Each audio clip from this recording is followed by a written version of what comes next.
let's start the class with the next graph. I want us to be very, very fast. Okay? We have to be very, very fast. Let's start with the next graph. So the next graph is the histogram, right? So, histogram. Please, you may write. The histogram is a plot of frequencies against class intervals,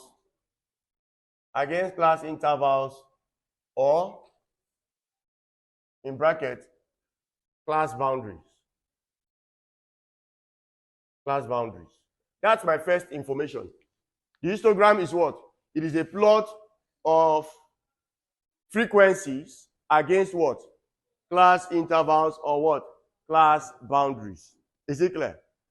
Now, the next information, I'm going to explain this in detail, okay? The next information I'm going to put in another paragraph. So, what information am I going to put next? The histogram could be plotted. It could be plotted for equal and unequal class intervals. To be plotted for equal and unequal class intervals. Aside this, the histogram could be used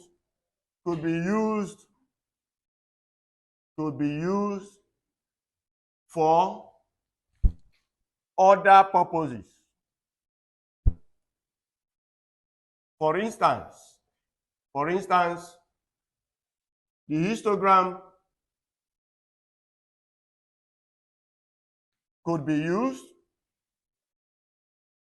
to determine the mode and median. It could be used to determine the mode and median of a data set. Also, it could be used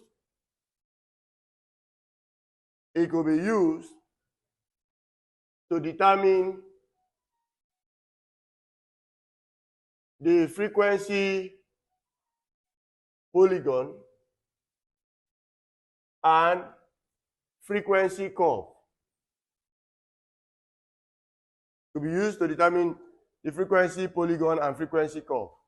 Lastly, the histogram could be used to determine the normality or skewness of the distribution.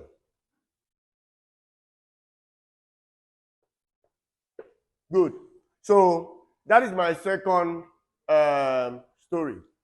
Then the last paragraph will now capture this. In plotting the histogram,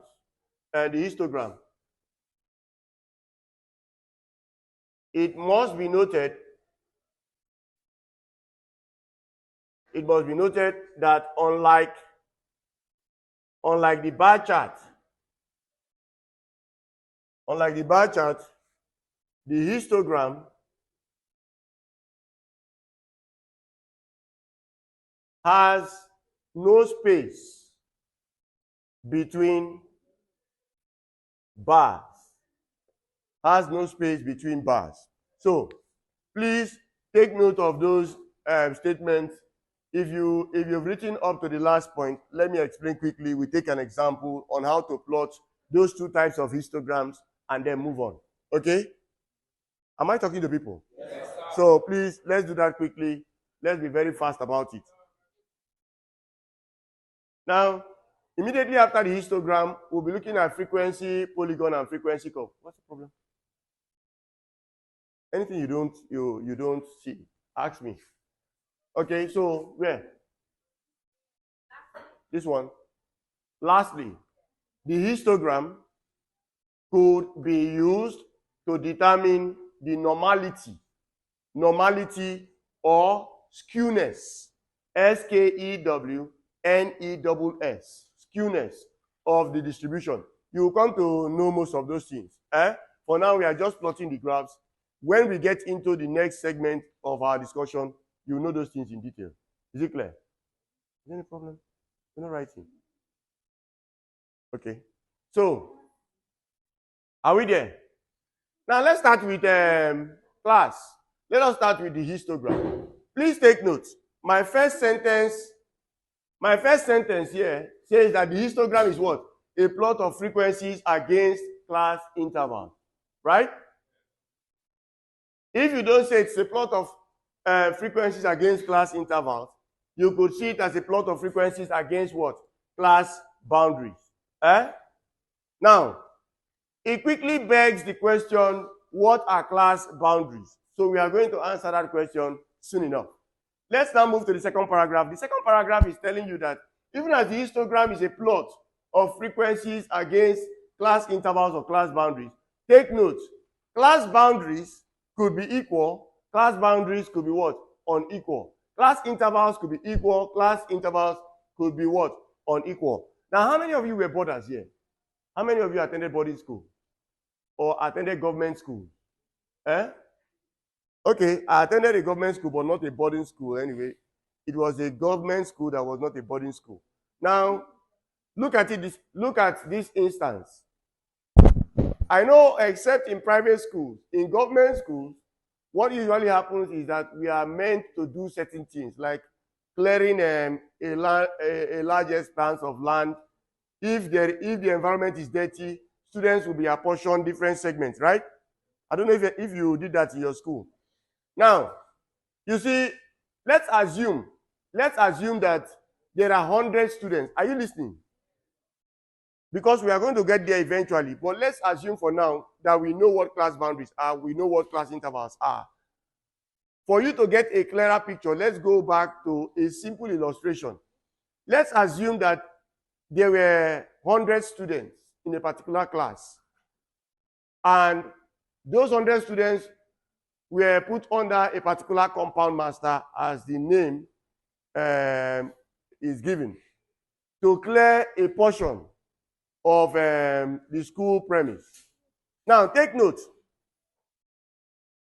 Those 100 students, you know how students are. You know yourself. I know myself because I was once a student. If you tell students that come, 100 of you come outside. You see this person, if I don't clear this, what will this man do? Does he even know me? And they find their way. Some of them. They will now leave the job for others to do. Others who are afraid. There are some students, no matter what you do, they are never afraid. They are not afraid of any kind of punishment. Even if you want to kill them, they are not afraid. Those ones will run away. Then there are some that they are so afraid of what could happen if they don't do what you said. And you see them, make I do am so that the man no go talk, make I do am so that the man no go punish us. And they will clear that stuff, putting more load on those people. Now, another reason could be, even those ones that are stubborn, they could just stay there and be bringing out different types of gist. Football gist, woman gist, man gist. They will be bringing different types of gist. While others are working, they are there, big boys. They will just crack one place and be giving gist. That can also happen. Now, if the compound master is unwise, he would go with making the 100 do the job without doing any apportionment. But if the compound master is smart, he will be using the idea in statistics of what we call class interval. Do you understand me? He will call the 100 students and tell them that I am going to create 10 groups from the 100 students. So if you create 10 groups from the other students, it means that each group will contain 10 students, right? Good.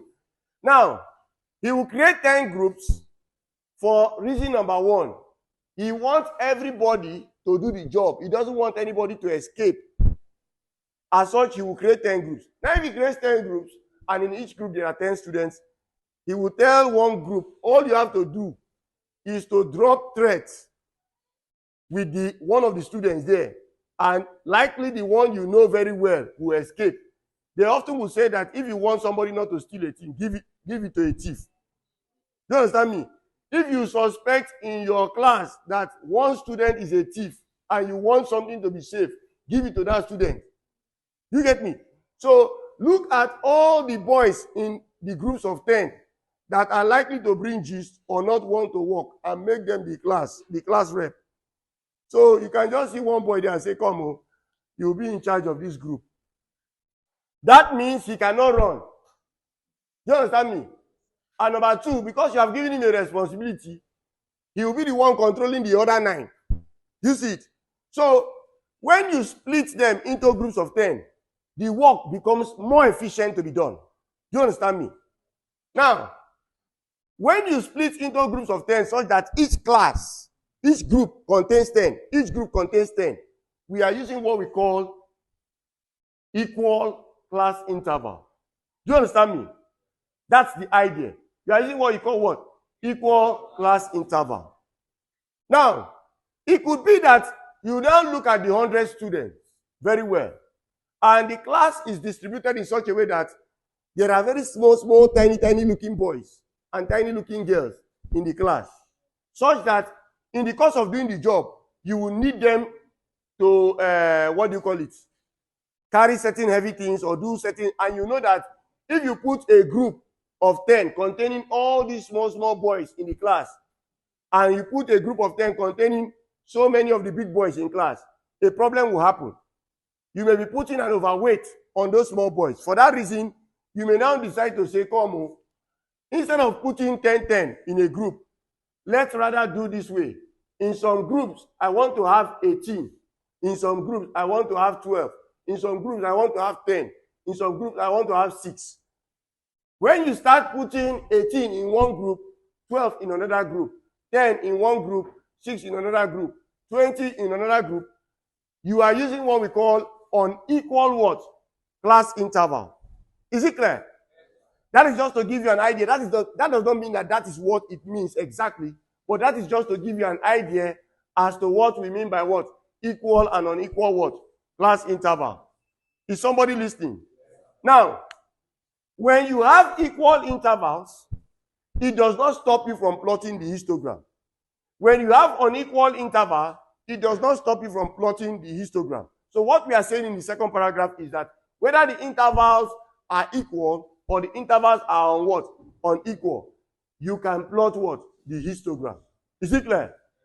Now, if still in that paragraph, somebody may now ask, come, what does the histogram do for us? What does the histogram do for us? Why do we need to plot the histogram? Please, let it be on the board. What do we need histograms for? And I have given you 3 major reasons we need the histogram.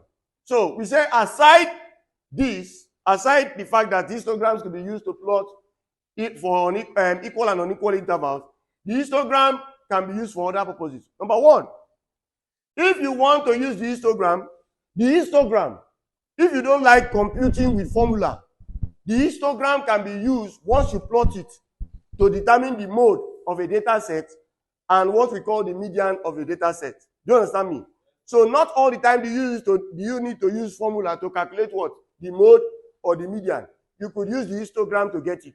2, the histogram may also be used to plot the frequency or determine the frequency curve or frequency what?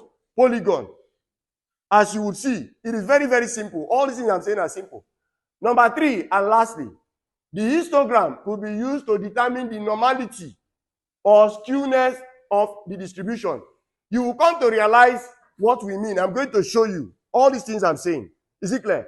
So 3 importance of the histogram. Now, It is not enough to say that the histogram is a plot of frequencies against what? Class interval. It is not enough.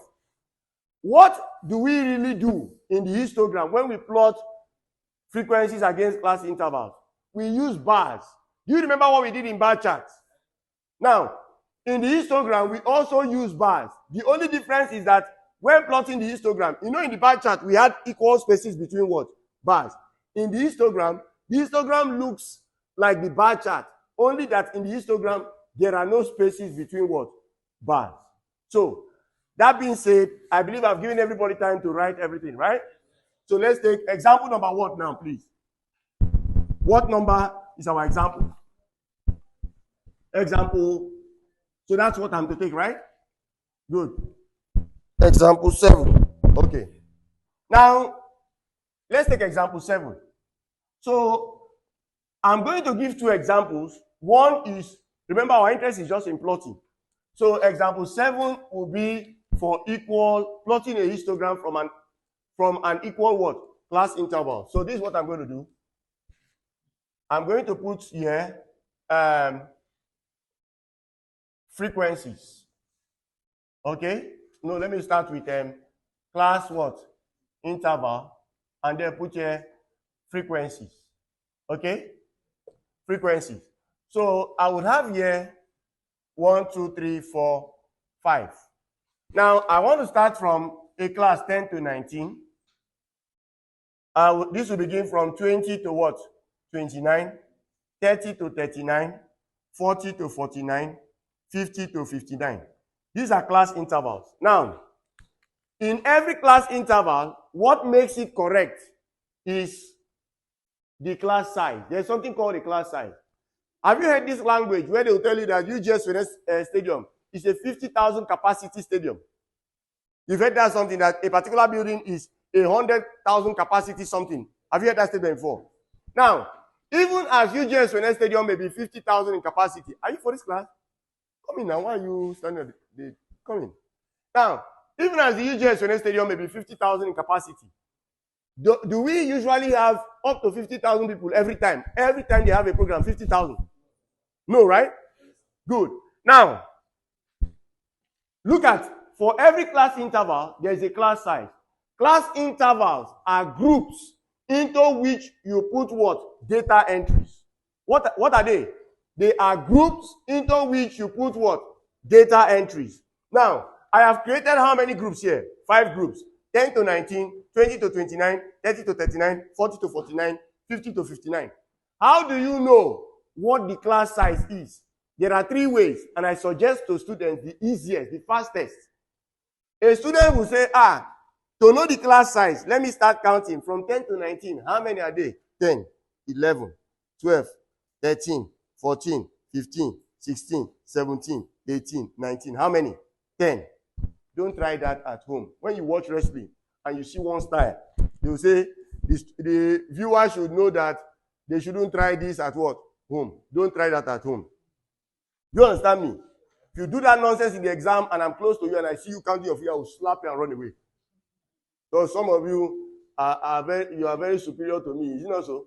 You know yourself. Good. Now, 10 to 19, you have 10 data entries. Is it not so? Now, instead of doing 10 to 19, for you to determine the class size for each class, all you have to do is just look at, subtract 10 from 20. What will it give you? 20 minus 10 will give you what? 30 minus 10. Jesus Christ. 30 minus 20, sorry. I'm even the one that is wrong. 40 minus 30. 50 minus 40. 10. That's how to know that the class size is what? 10. If you don't use this side, come over to this side. 29 minus 19. 10. 39 minus 29. 10. 49 minus 39. And 59 minus 49. It's still 10. Is it clear? That's how to know that the class size is what? 10. Instead of counting. So for equal class intervals, just do that. Okay? Now, so we've just said that class intervals are groups into which data entries are counted. Now, let's assume that I have 7 values in this class, in this particular class. I have 8 here, that's 15, right? I have 5 here, that's 20. I have 7 here, That's 27, and I have 3 here. That's 30 altogether, right? Now, we said in our definition that a histogram is a plot of class of frequencies against what? Class intervals. And we made a remark that, however, it could be for what? Class boundaries. Is it not so? Now, let me put here, like I said, we are going to look at these things earlier, later on. So let me create a colon here and call it what? Class boundaries. Let me create a colon there and call it class boundary. Please look up, everybody. Now, how do you get class boundaries, and why do you need class boundaries? When we say, look at something, the reason why, let's start with why we need class boundaries. The reason why we need class boundaries is because, number one, when you count values, it just might be that certain values are not accommodated. Certain values will be lost. Look at it this way. You see these values here? All these values could have come like this. Please look up. I may have gone to a particular, I may have taken the weights. These values could be weights of students. So I took the weights of students. Some were, this may not be true.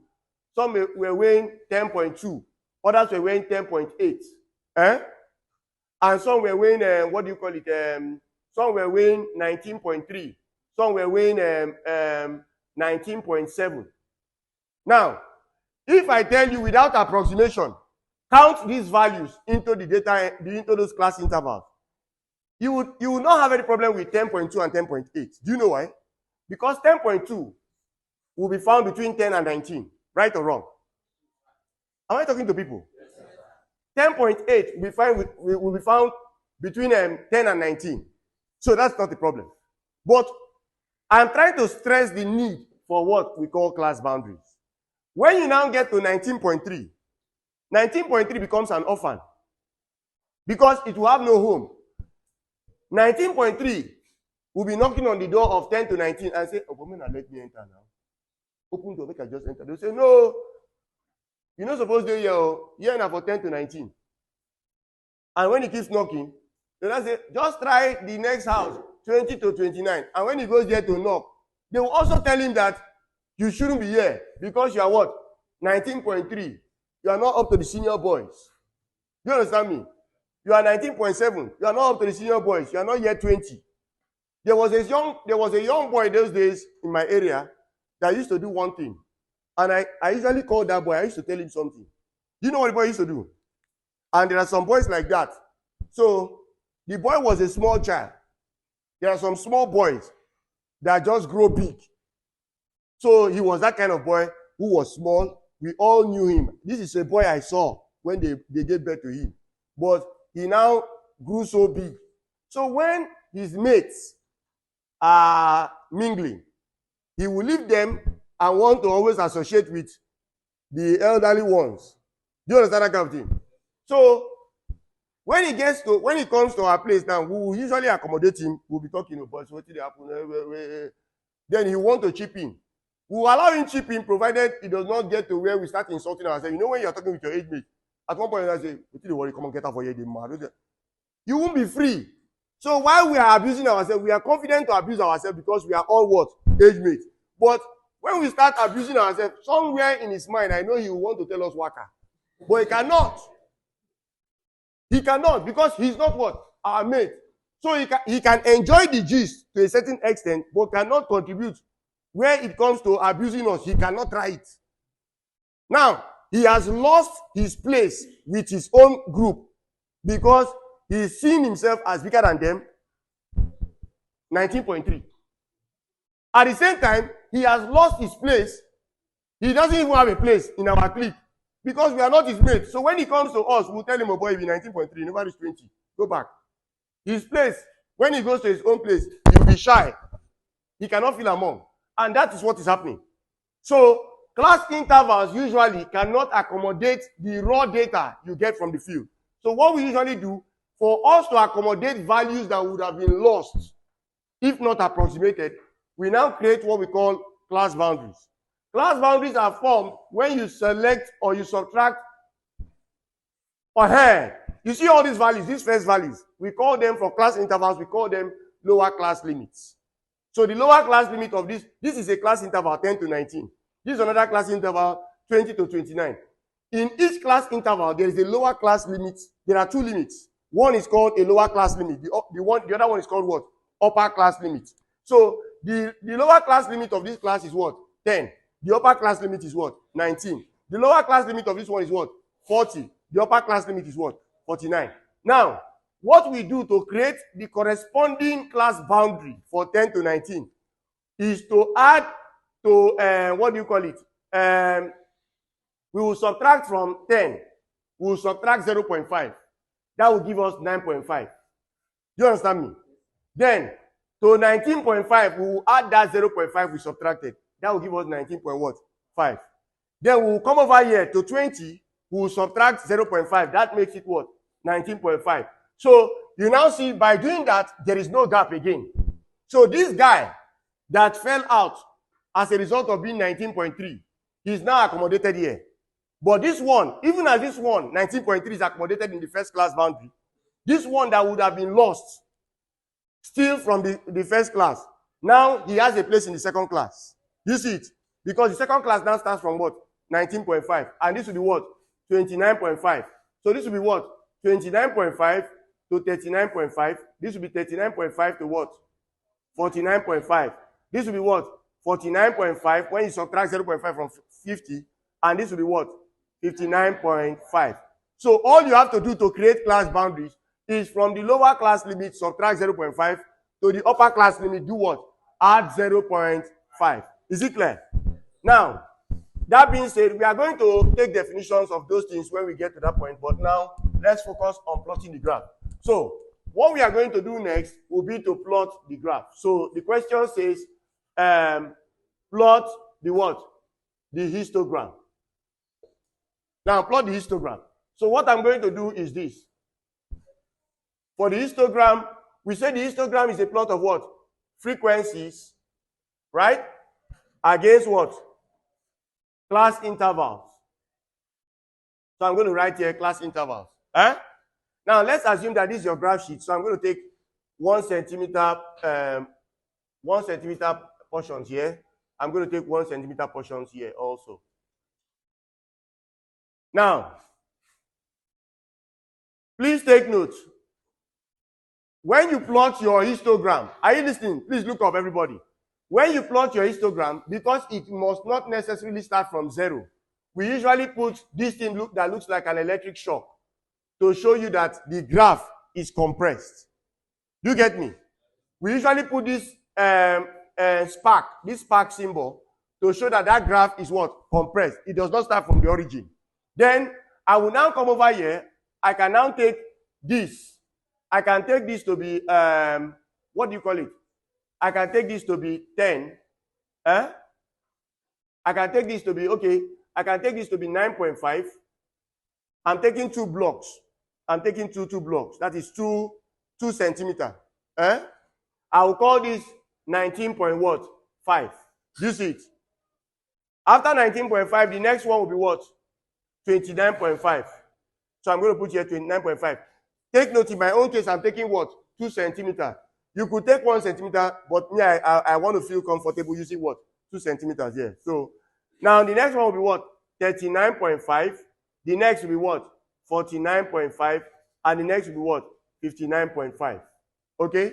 Now, on my axis here, my y-axis, the frequency axis, I'm going to be using 1 centimeter to represent 5 units. That is, after every small box, what do I have? 5. This will be what? 10, 15, 20, 25, 30, right? 35, 40, 45, 50. Thank you very much. Now, come over here, frequencies. Come on, let's look at our frequency very well. No. I think it's even better we even use, we should even use, I think, let's even make this 5 so that the graph will be bigger. After 2 centimeters, let's use 2 centimeters to 5 units.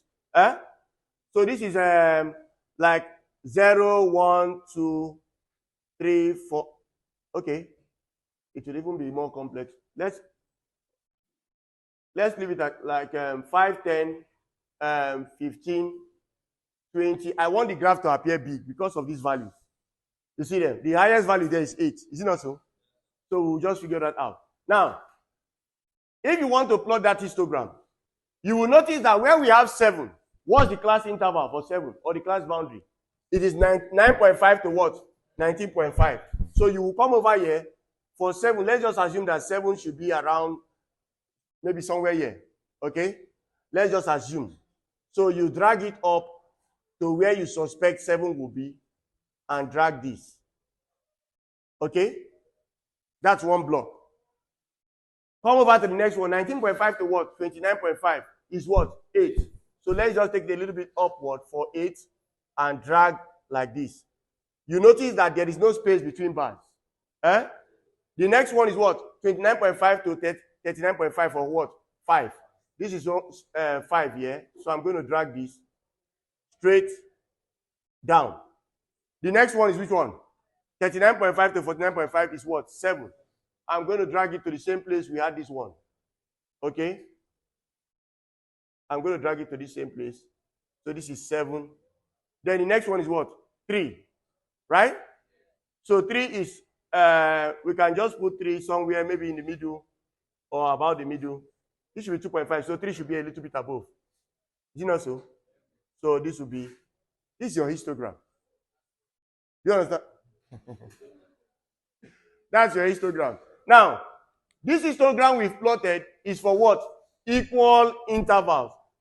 All intervals here are what? Equal. Do you understand me? Good. Now, let's take an example for unequal interval. Have you written this one down? Have you written this one down? Please, just quickly do that. Quickly do that. Just focus on God.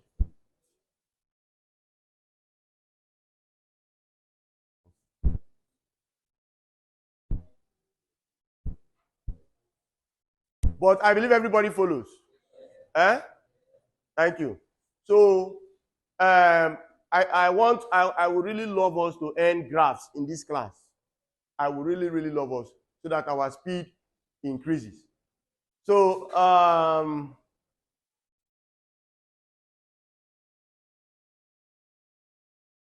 in chapter 2 of that manual, you will see that the question we gave you there was for unequal class interval. So I don't want to give you an assessment that you have not been taught. Do you understand me? So I want you to do it before you get it done in your manual. I hope everybody has paid for that manual. Everybody has gotten the manual.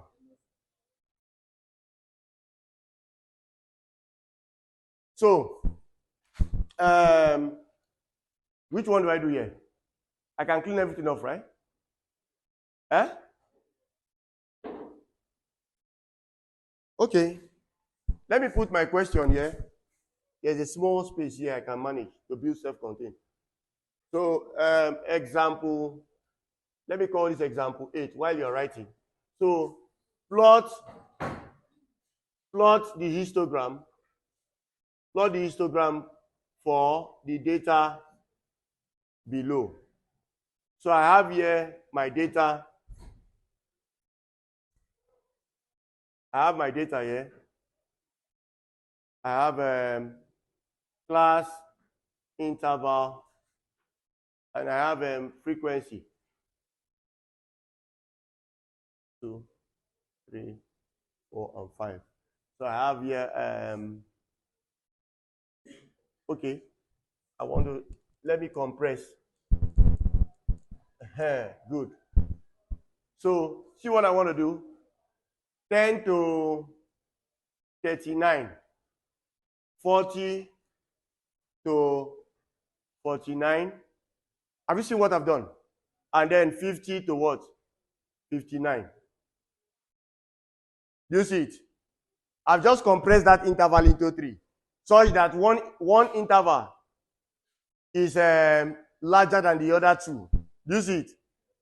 When you have a case like this, this will be unequal. So what would I do here? All the values from 10 to 39 will amount to what? 20. So this is 20, this is 7, and this is what? 3. You see what I've done? Look at it here. If I ask you, how many persons do you have in 10 to 19? What would you tell me? 7, right? If I ask you, how many persons do you find in 20 to 29? 8. How many persons do you find in 30 to 39? 5. If I now ask you, how many persons do you have from 10 to 39? It will be this plus this plus this. See that so? So I have merged these 3 intervals to form one interval, which is this, containing 20 people. This interval here is larger than the other interval. So you will be very wrong for unequal class intervals to say the class size is how we got it. 40 minus 10. Directly. In this case, while you are saying the class size is 40 minus 10, this will give you 30. Is it not so? This will give you 30. Now, but will this one give you 30? Am I talking to people? It won't give you. So, let's use this now to plot that graph. Which one are you done with? Are you done with that question? I want to clean this up. So, let's plot the histogram.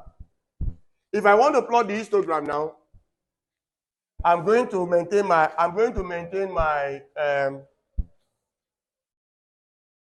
stis.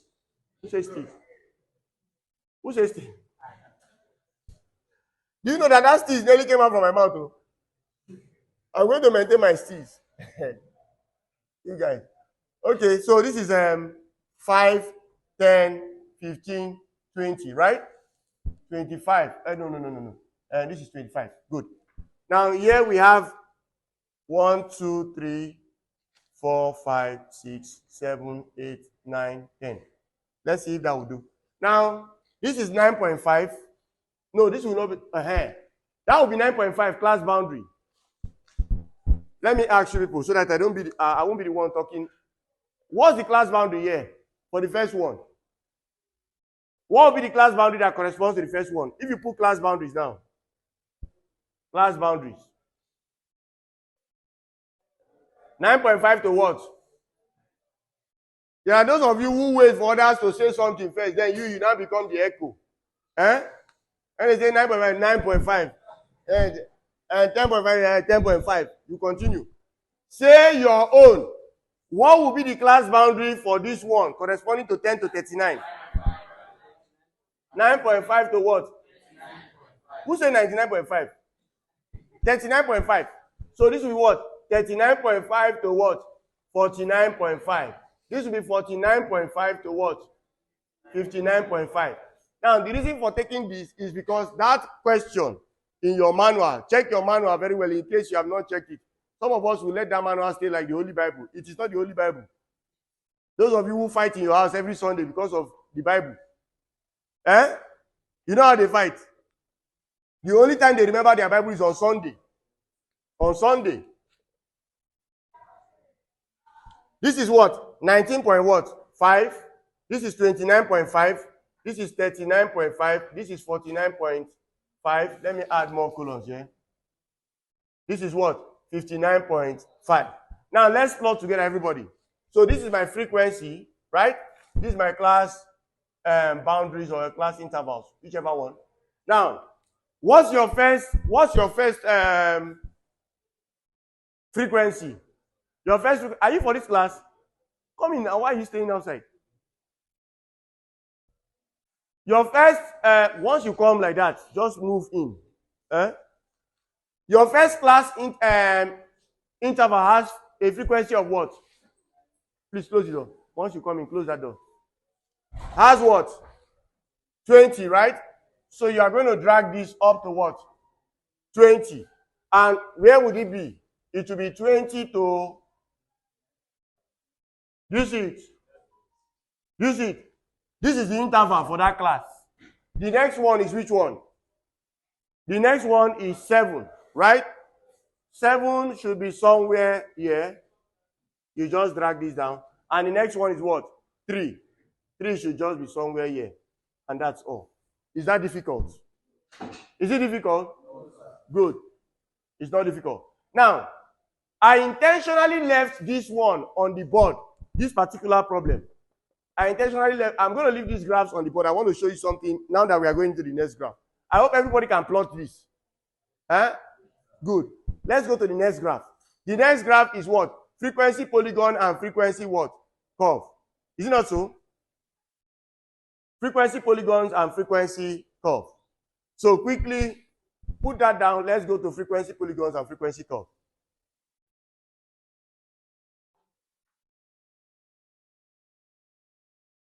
I was actually beginning to enjoy that your pattern of snapping the board and we move on. Only that when you snap, some of you forget.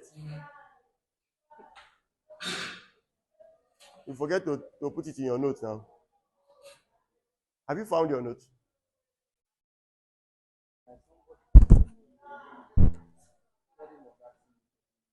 The good thing is that when you lose a note, it's not a problem, but when you lose your wife, it becomes a problem, because anybody that loses his wife now, just go and check among the 400. Check among the 400. Your wife may be there. Now, some time ago, I watched one movie called The 400. I don't know if you've watched it. Now, this man has created another movie, The 400. Thank God that thing did not happen in Nigeria, because so many married men would have been checking social media very, very fast.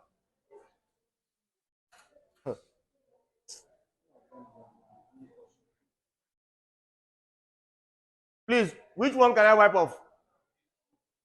This one. Okay, so next graph is frequency polygon and frequency curve. So I'm going to write here frequency polygon and frequency curve. The frequency polygon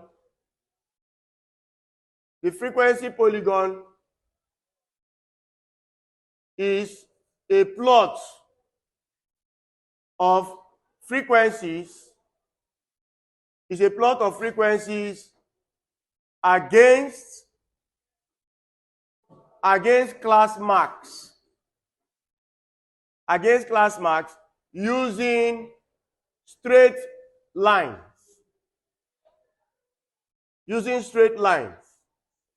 However, frequency curves are plots of frequencies. They are plots of frequencies against class marks.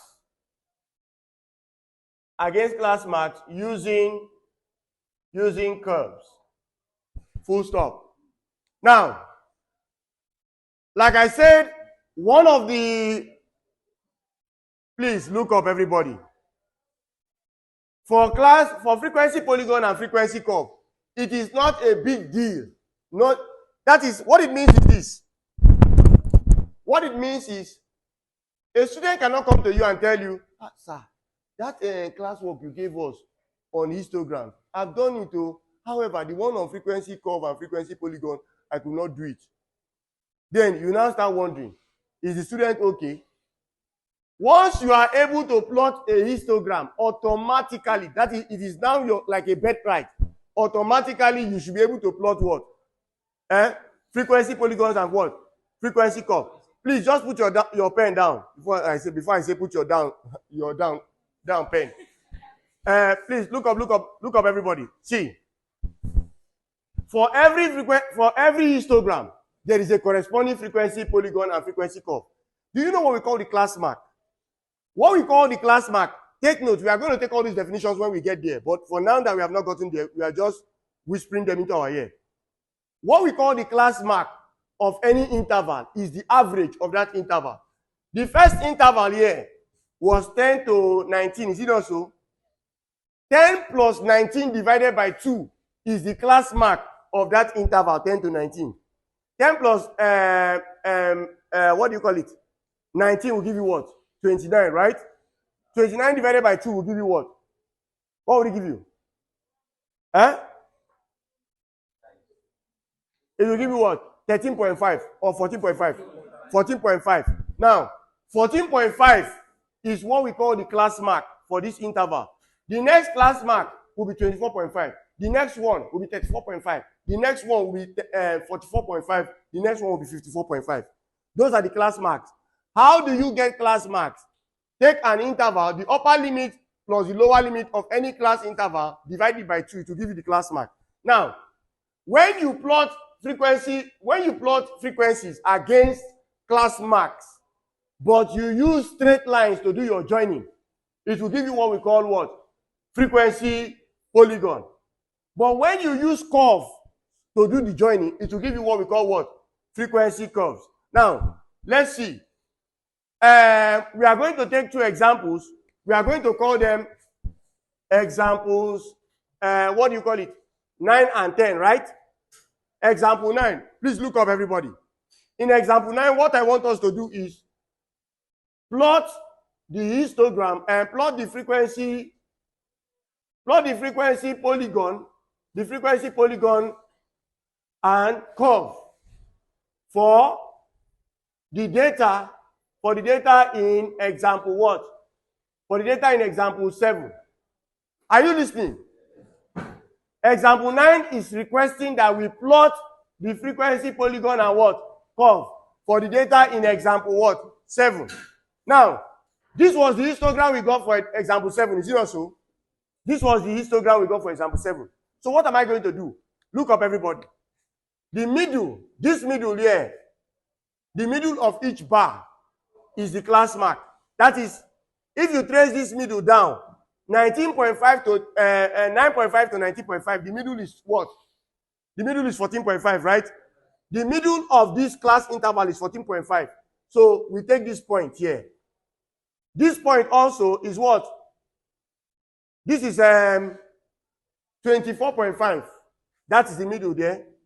This middle here will correspond to what? 34.5. This middle will correspond to what? 44.5. And this one here will correspond to what? 54.5. Now, once you take this joining, that is, if you join these points to this with a straight line, join this, join it with a straight line, do this joining with a straight line, that graph you have is called what? A frequency polygon. Now, in plotting it, you have to extend this a little to accommodate what? Another class that brings it back to 0. Do you understand me? So the last plot will be the middle of a class that was not there. And it lands here, and this one here, you can make to land at any point if you approximated this. Is it clear? This graph, when you use a straight line to do this joining of the middle of each bar, is called a frequency what? Polygon. But if I don't use a straight line, I now decide to do this.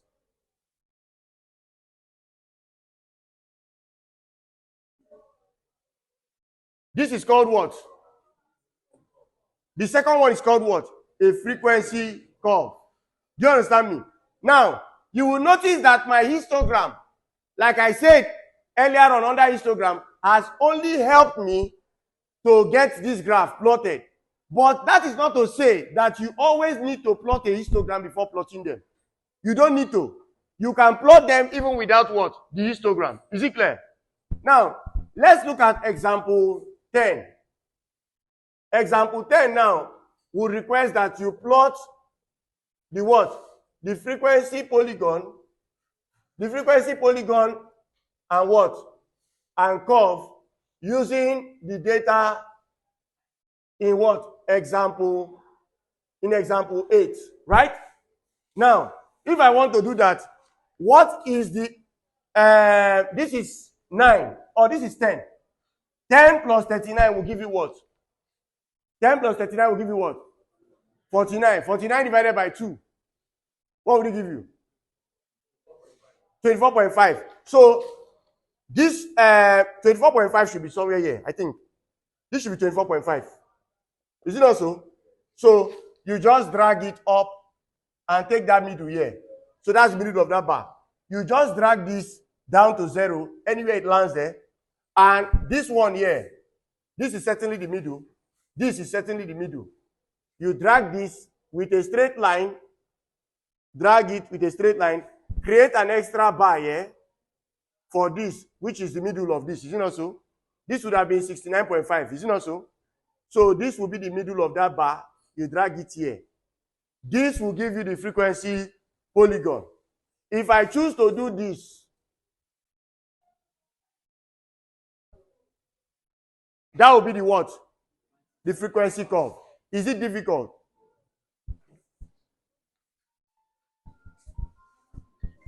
On the board. Yeah. Hello? Uncle Mo. Morning, sir. Good morning. Hello?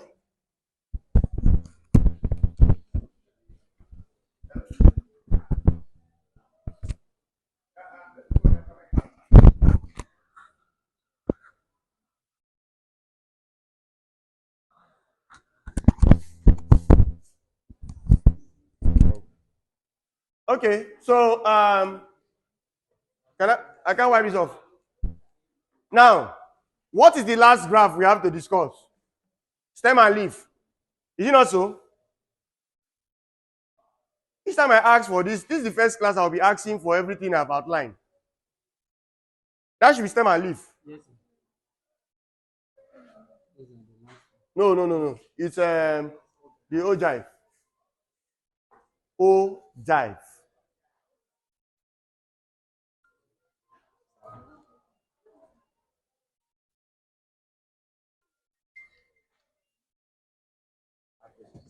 Yes, please ask. Yes.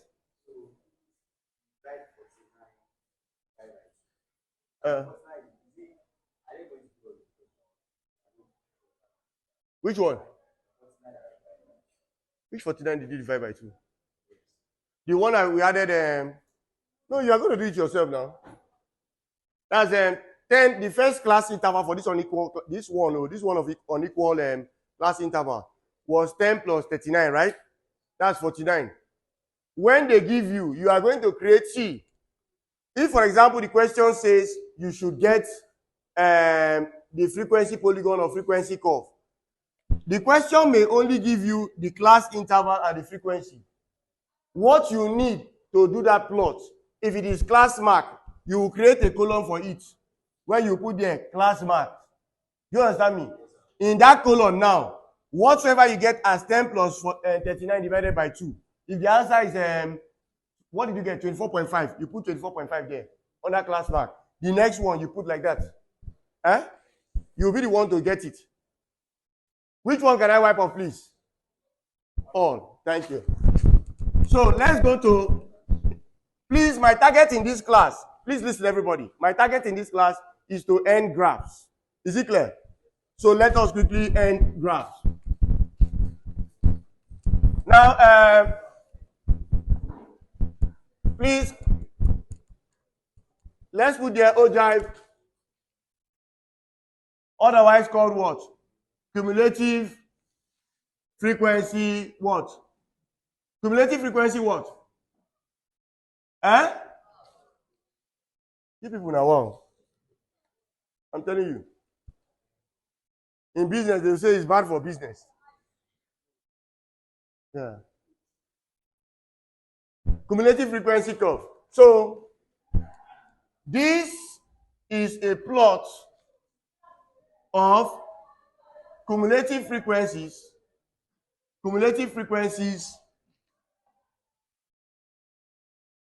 against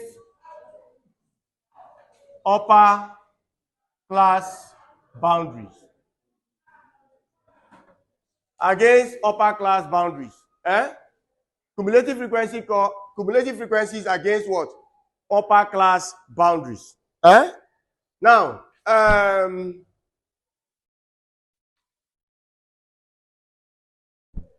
this plot could be used to determine 1, the median. 2, it could be used to determine quartiles. 3, it could be used to determine deciles. and 4. It could be used to determine percentiles, as we would see. Okay? So I will show you how to use them to determine those things when we get into those items. So when we discuss median, quartiles, decimals, percentiles, I will show you how to use this plot to get them. Now, let's go back to the data in example 7. Let's go back to the data in example 7. So how do you plot this graph? How do you plot this graph? We are going to call this example what? 11, right? Using the data in example 7, plot the what? Plot the ogive. So I'm going to put here solution. I'm going to put here solution. Now, I even need this space. Will you be done writing this? So let me clean this off because I will need that space. Let me even clean the solution off. So, please look up, everybody. Let's maintain the scale we use. Let's maintain the scale. So I'm going to put here 1, 2, 3, 4, 5, 6, 7, 8, 9, 10. 1, 2, 3, 4, 5, 6, 7, 8, 9, 10, 11, 12. Now, go back to that data. You remember the data you developed in example 7. You know we have developed class boundaries for them, right? Now, for every class boundary, there is a lower class boundary and an upper class boundary. For every class interval, there is a lower class limit and an upper what? Class limit. Now, let me ask you. The smaller values in the class boundaries we got, that 9.5 was a lower class boundary in the first class. Then 19.5 was what? The upper class boundary. Now, this plot we call ogive or cumulative frequency curve is telling us that for you to plot me, you have to develop what is called cumulative frequencies. So, look at everything again. Let me bring back that example. So, this is what we had.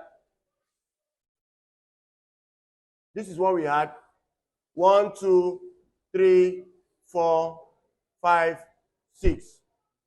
So this was what? Class interval, right? Please, I want to be sure I'm talking to people. Frequencies. This was what? Class boundaries. Then, you will create a space. If you are asked such a question, you will create a space for what you call what? Cumulative frequencies. Is it clear? You create one extra column for what you call cumulative frequencies. So, look at this now. This is 10 to 19. This is 20 to 29. This is 29. This is 30 to 39. This is 40 to what? 49. This is 50 to what? 59. Now, for frequencies, what do you have here? We had what here? 7. Was it 7? This was 8, right?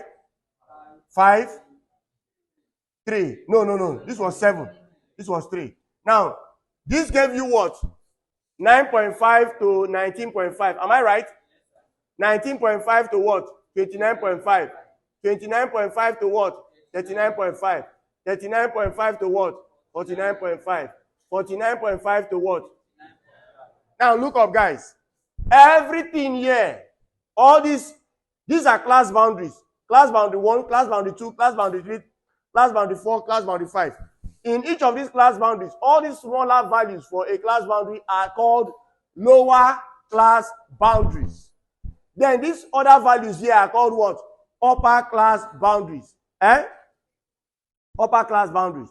So, when you plot this graph, you will be plotting this graph using what? Cumulative frequencies against what? Upper class boundaries. So we don't have a problem with the upper class boundaries because we already have them here. These are the upper class boundaries. You see it? Now, but we have a problem with cumulative frequencies. How do we get cumulative frequencies?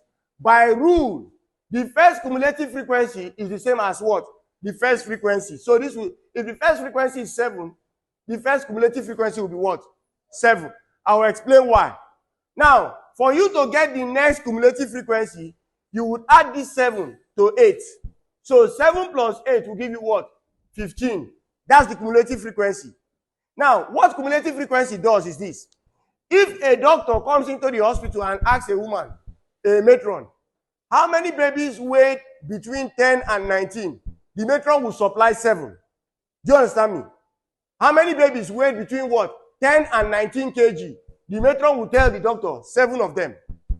If he now asks, how many babies weigh between 20 and 29? He will tell the doctor what? 8. But if the doctor asks, how many babies weigh between 10 and 29? What will she supply? 15. The addition of these two. If he asks the woman, how many babies weigh between what? 10 and 39. It will be 7 plus 8 plus 15.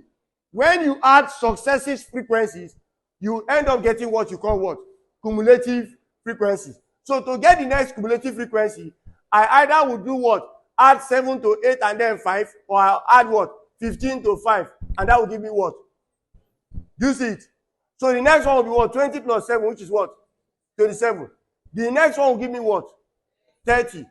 Telling you that by law, the first cumulative frequency and the first frequency are the same.